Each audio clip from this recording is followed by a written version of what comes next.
여러분 반갑습니다.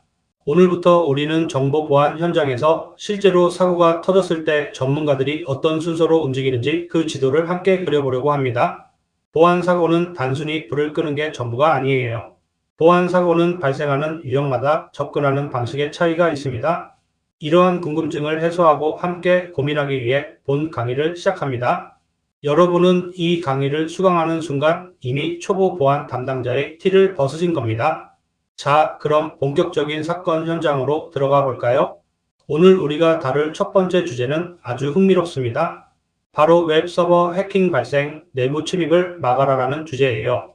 이러닝 강의라고 해서 이론만 줄줄 읽지 않을 겁니다. 실제 상황처럼 시나리오를 풀어나갈 거예요. 오늘 우리가 정복해야 할 목표는 세 가지입니다. 첫째, 해커가 어떤 웹 취약점을 타고 우리 성벽을 넘어오는지 그 침입 시나리오를 파헤칠 겁니다. 둘째, 아니, 겉에 방어막이 있는데 도대체 왜 내부 서버까지 뚫리는 거야? 라는 의문에 대해 그 근본 원인을 분석해 볼 거고요. 마지막으로 가장 중요한 해결책이죠. 방화벽과 DMZ라는 개념을 활용해서 해커가 절대 들어올 수 없도록 네트워크 구조를 다시 설계하는 방법을 배울 겁니다.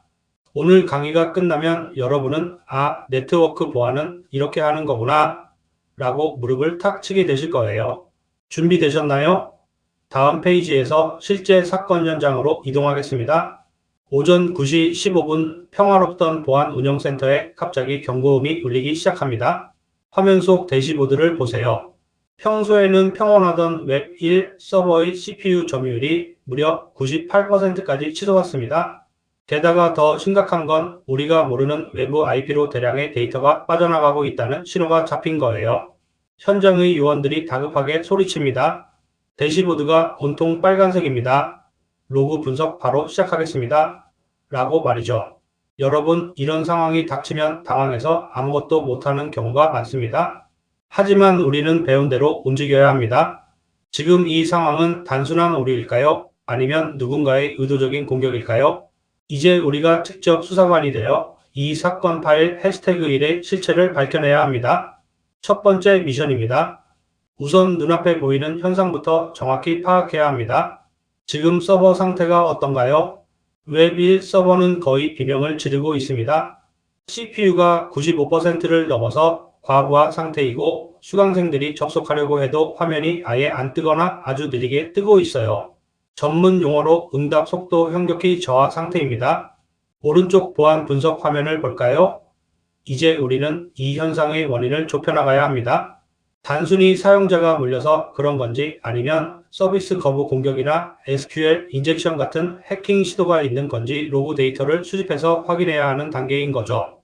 초보 보안 담당자는 여기서 서버를 껐다 켤까요? 라고 묻지만 진짜 전문가는 지금 무슨 데이터가 어디로 가고 있지? 라는 질문부터 던집니다. 그 질문의 답을 찾으러 다음 단계로 가보시죠. 분석 결과가 나왔습니다. 화면을 자세히 봐주세요. 범인의 흔적이 발견됐습니다. 192.168.x 대역.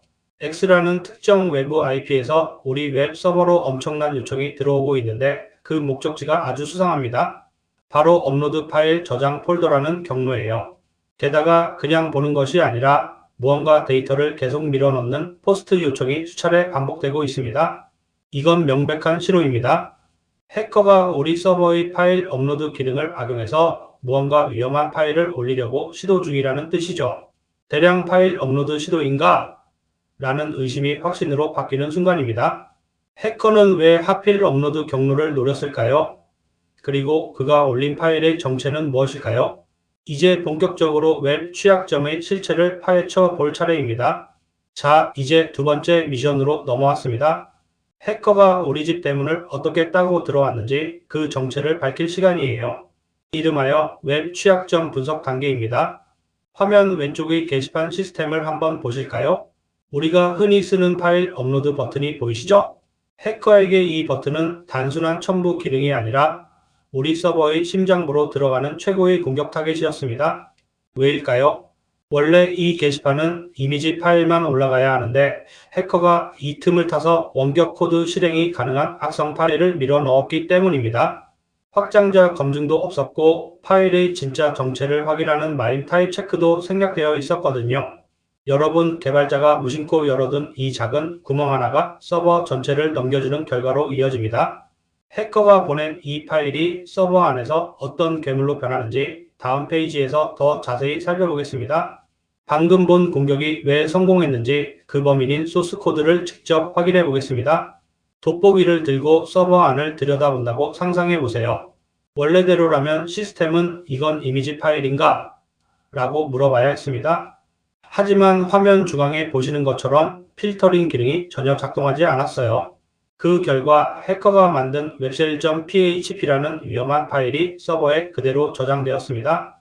이 파일 안에 적힌 코드를 한번 보세요. 웹 요청으로 받은 cmd 값을 서버 명령어로 실행하는 위험한 PHP 코드입니다. 아주 짧죠? 하지만 위력은 엄청납니다. 해커가 밖에서 인터넷 주소창에 명령어만 입력하면 우리 서버가 그 명령을 그대로 실행하게 만드는 마법의 지팡이 같은 코드거든요. 이미지 파일만 허용해야 할 곳에 실행 권한이 있는 스크립트 파일이 들어온 순간 보안은 이미 무너진 겁니다. 그럼 우리 보안팀은 이 파일을 어떻게 찾아냈을까요? 우리 보안운영센터의 베테랑 김분석 요원과 이화긴 요원이 드디어 증거물을 확보했습니다. 로그를 샅샅이 뒤지던 중에 아주 수상한 녀석을 발견했어요. 파일 이름부터 대놓고 사악한 evil.php입니다. 김분석 요원이 이 파일을 열어보고는 깜짝 놀라 외칩니다. 찾았습니다. 서버를 원격으로 조종할 수 있는 웹쉘로 판명됐습니다. 여기서 웹쉘이란 해커가 웹을 통해 서버의 쉘에 접속할 수 있게 해주는 통로를 말합니다. 이 파일이 설치되는 순간 해커는 우리 서버의 관리자 권한을 가진 것이나 다름없게 되죠. 도구는 확인됐습니다.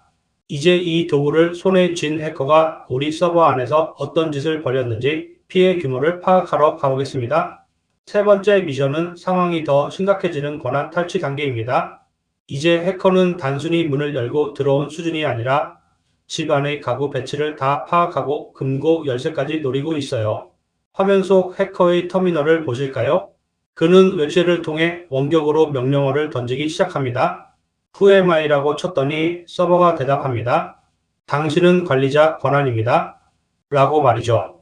이제 해커는 시스템 제어권을 완벽하게 획득했습니다. 그 다음으로 하는 일은 무엇일까요? 바로 서버의 주요 설정 파일들을 들춰보는 겁니다. cat/etc/password 같은 명령어를 통해 이 서버에 어떤 사용자들이 있는지, 어떤 정보들이 숨겨져 있는지 낱낱이 파악하고 있습니다. 이것이 바로 원격 명령어 실행의 무서움입니다. 해커는 단 한 번도 우리 사무실에 발을 들인 적이 없지만 이미 우리 서버의 주인이 되어버린 거죠. 해커는 멈추지 않습니다. 이제 그는 획득한 권한을 바탕으로 본격적인 정보 수집에 나섭니다. 지금 화면에 보이는 복잡한 텍스트들이 바로 /etc/password 파일의 내용입니다. 일반인에게는 외계어 같겠지만 해커에게는 이 서버의 구성도와 같습니다. 어떤 계정이 DB 서버와 연결되어 있는지, 관리자 계정은 무엇인지 하나하나 체크하고 있죠. 해커의 목표는 이 웹 서버 하나가 아닙니다. 이 서버를 발판 삼아 내부망에 숨겨진 진짜 보물, 즉 고객 정보가 담긴 DB 서버로 넘어가려고 준비 중인 거예요. 우리는 이를 측면 이동의 준비 단계라고 부릅니다. 웹 서버가 뚫린 것도 큰일이지만 진짜 위기는 이제부터 시작인 셈이죠.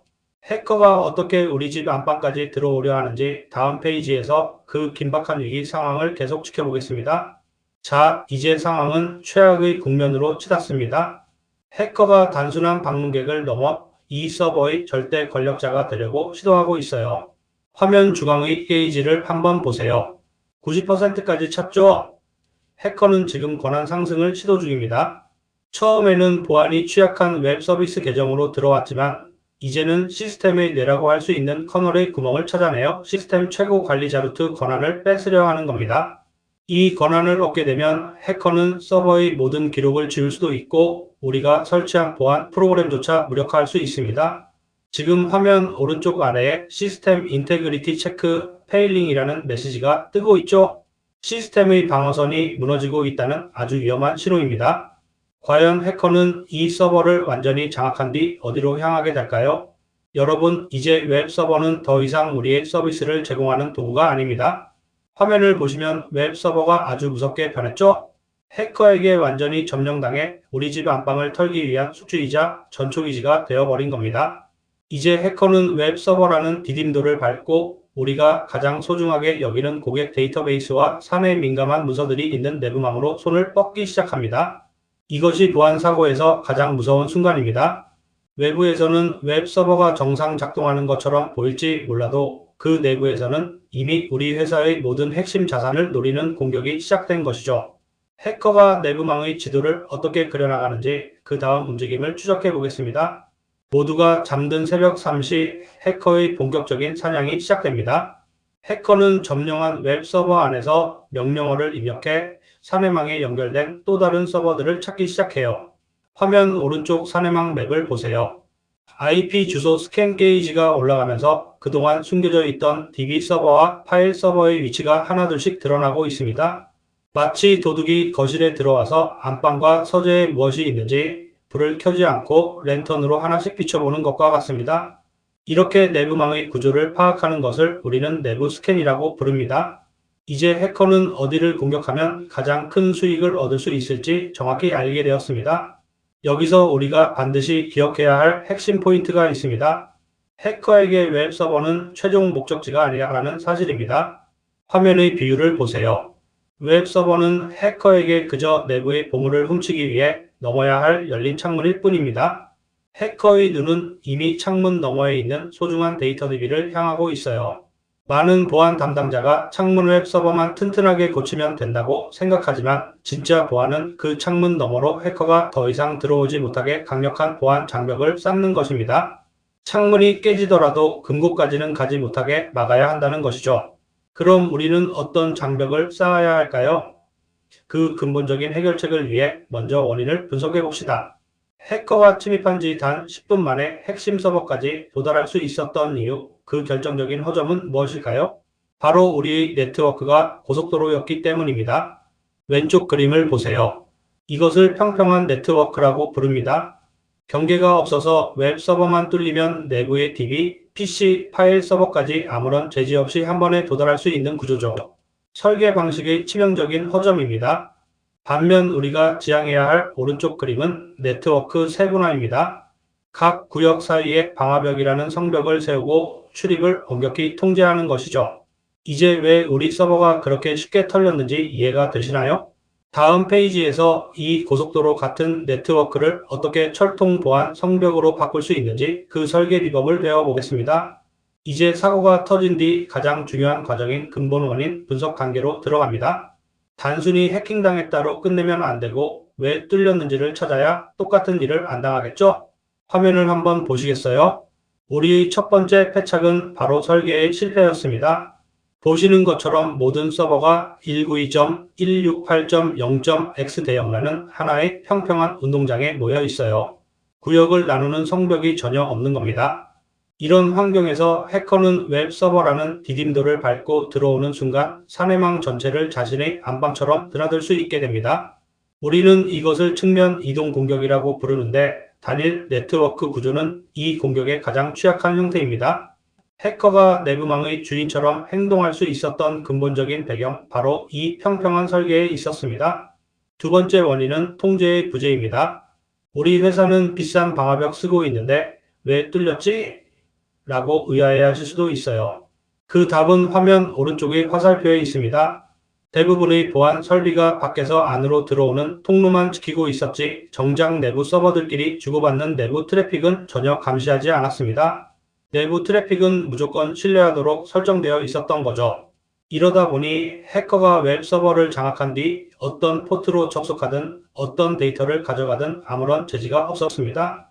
모든 포트가 자유롭게 열려 있었으니까요. 내부는 안전할 거야 라는 안일한 생각이 불러온 통제 불능 상태, 이것이 두 번째 치명적인 원인이었습니다. 세 번째 원인은 관리의 허점입니다. 기술적인 문제이기도 하지만 운영상의 명백한 실수이기도 하죠. 화면 중앙을 보세요.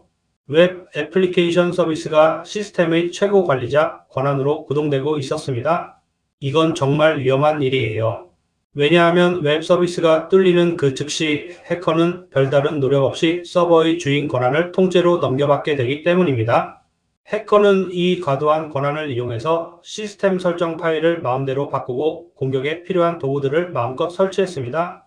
보안의 기본 원칙인 최소 권한의 원칙이 완전히 무너진 상태였던 거죠. 서버 관리의 편의를 위해 보안을 포기한 결과가 어떤 대가로 돌아오는지 우리는 이 사례를 통해 뼈저리게 느껴야 합니다. 자, 이제 지금까지 분석한 내용을 한눈에 정리해 보겠습니다. 이 표는 이번 사고의 진단서라고 보시면 됩니다. 우선 네트워크 측면에서는 맞분리가 안 된 플랫 네트워크가 문제였고, 이는 보안의 핵심인 격리에 실패했음을 보여줍니다. 통제 측면에서는 내부 트래픽을 무조건 신뢰하며 감시하지 않았던 것이 문제였죠. 마지막으로 시스템 측면에서는 서비스 계정에 과도한 권한을 부여함으로써 권한 분리 원칙을 어겼습니다. 결국 이번 사고는 네트워크, 통제, 시스템 전반에 걸친 총체적 실패였습니다. 이 요약 테이블을 잘 기억해 두세요. 우리가 앞으로 세울 해결책은 바로 이 표에 적힌 실패들을 하나하나 성공으로 바꾸는 과정이 될 것입니다. 오늘 분석을 마무리하며 꼭 강조하고 싶은 철학이 있습니다. 바로 현관문을 튼튼히 하는 것만큼이나 현관문이 뚫렸을 때 그 다음 방으로 들어가지 못하게 만드는 구조가 중요하다는 점입니다. 화면 왼쪽을 보세요.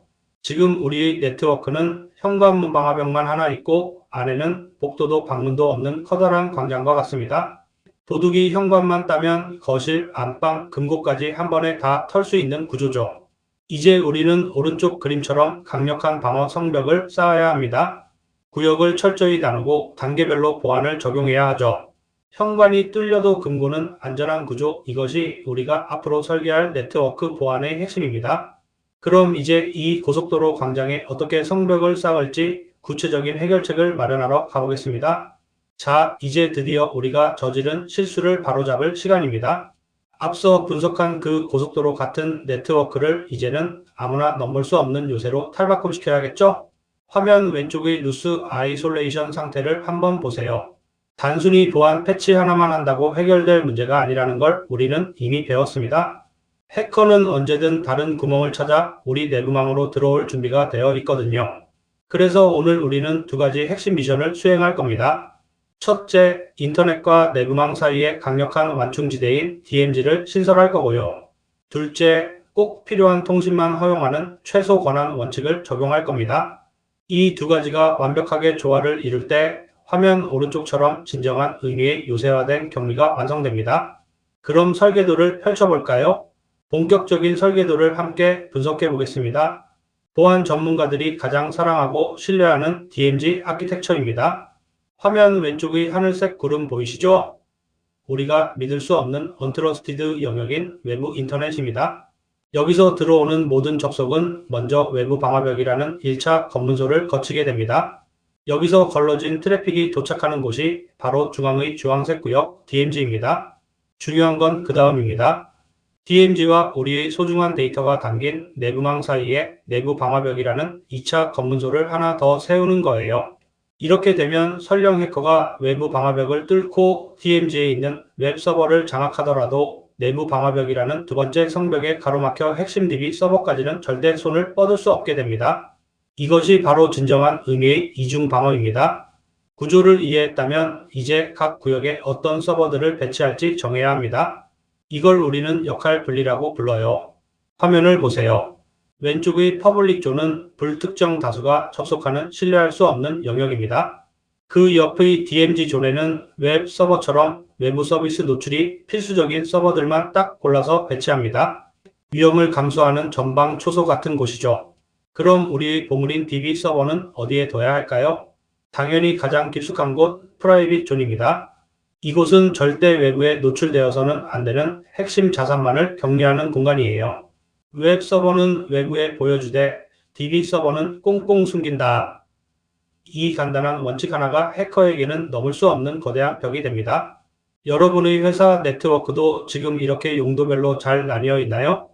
아니라면 오늘 당장 고민해 보셔야 합니다. 성벽을 쌓았으니 이제 성문을 누구에게 열어줄지 정해야겠죠? 이게 바로 접근 제어 정책입니다. 누구에게 어떤 문을 열어줄 것인가를 정해야 하는 아주 정교한 규칙들이죠. 화면의 정책 테이블을 함께 보시죠. 우선 룰 1은 인터넷 사용자들이 우리의 웹 서비스를 볼 수 있게 480번과 443번 포트만 열어줍니다. 그 다음 룰 2가 아주 중요합니다.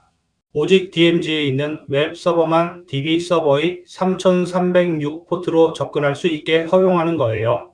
다른 누군가는 절대 DB에 접근할 수 없습니다.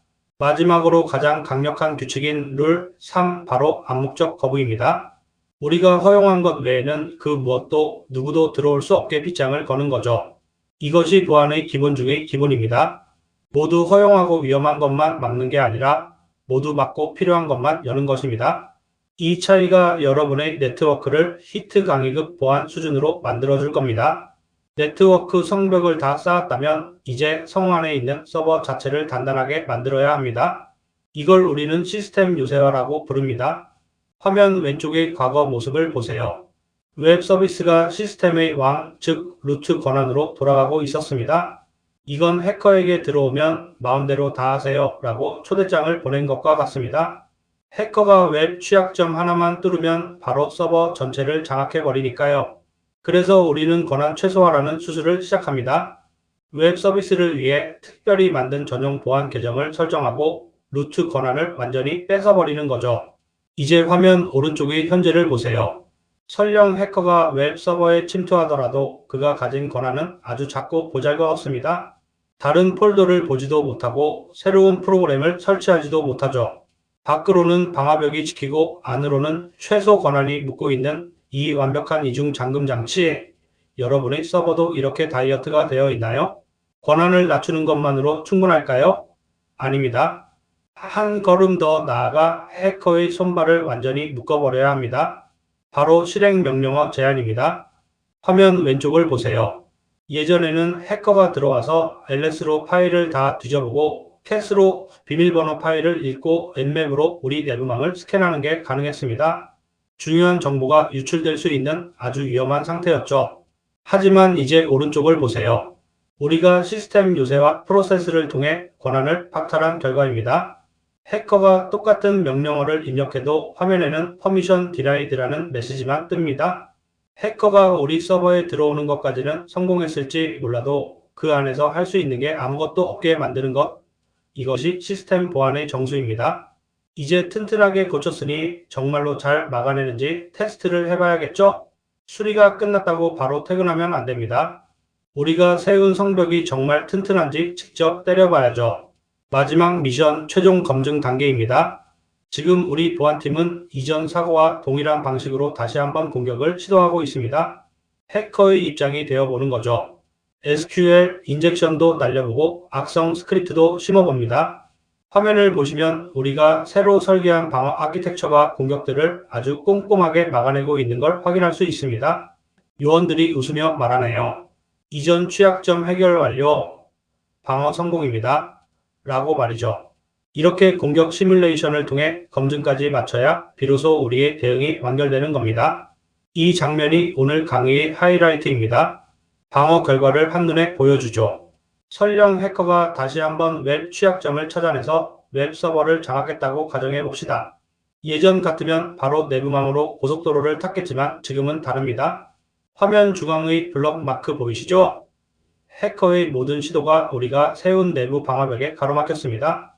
웹 서버가 장악되더라도 내부망 침투는 불가능하다. 이것이 우리가 목표로 했던 이중 방어의 실제 모습입니다.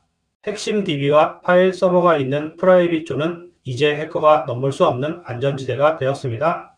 방벽의 유효성이 완벽하게 증명된 순간입니다. 드디어 최종 보고의 시간입니다.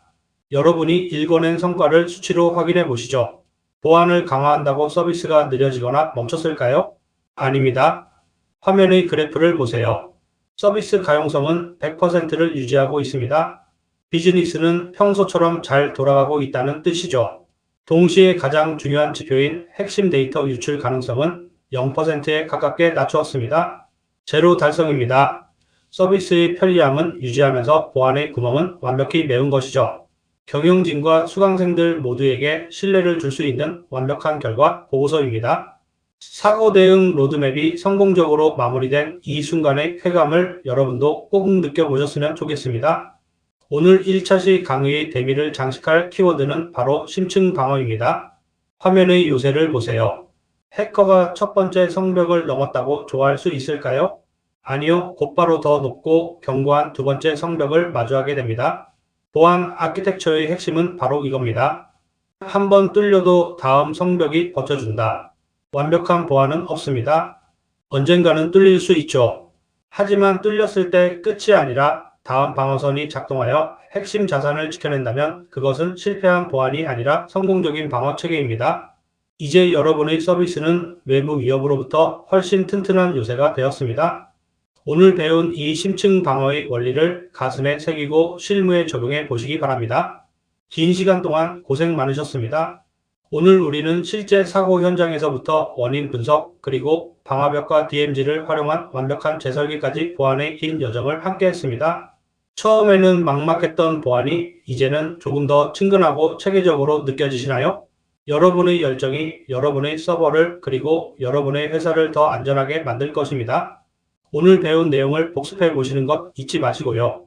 저는 다음 2차시 강의에서 더 흥미롭고 유익한 보안 이야기로 돌아오겠습니다. 수고하셨습니다.